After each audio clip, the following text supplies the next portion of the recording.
పూర్వకాలంలో పుష్కరుడు అనే బ్రాహ్మణుడు శివుడి కోసం తపస్సు చేశాడట. ఆయన భక్తికి మెచ్చి శివుడు ప్రత్యక్షమై ఏదైనా వరం కోరుకోమని అడుగుతాడు. అందుకు పుష్కరుడు, ఓ దేవా, జీవులు చేసిన పాపాలతో నదులన్నీ అపవిత్రమవుతున్నాయి. నదులు పునీతమైతే ప్రజలు సుభిక్షంగా ఉంటారని నా శరీర స్పర్శచే పునీతమయ్యేటట్లు వరం ఇవ్వమని కోరుకుంటాడు. అప్పుడు శివుడు, నీవు ఏ నదిలో ప్రవేశిస్తే ఆ నది పుణ్యతీర్థం అవుతుందని, ఆ నదిలో స్నానం ఆచరించిన వారంతా పాప విముక్తులవుతారని వరమిచ్చినట్లు పురాణ గాథలు స్పష్టం అవుతున్నాయి.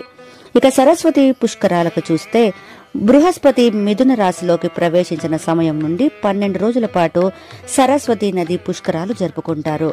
ఈ నేపథ్యంలో మే 15వ తేదీ నుండి మే 26వ తేదీ వరకు సరస్వతి నది పుష్కరాలు ప్రారంభమయ్యాయి. అంతర్వాహిని సరస్వతి నది తెలంగాణ రాష్ట్రంలో ప్రవహిస్తుందని చాలా మంది నమ్ముతారు. 12 ఏళ్లకు ఒకసారి వచ్చే ఈ పుష్కరాల్లో స్నానం చేయడం వల్ల కష్టాలన్నీ తొలగిపోతాయని, చేపట్టిన ప్రతి పనుల్లో మంచి విజయం లభిస్తుందని చాలా మంది నమ్ముతారు.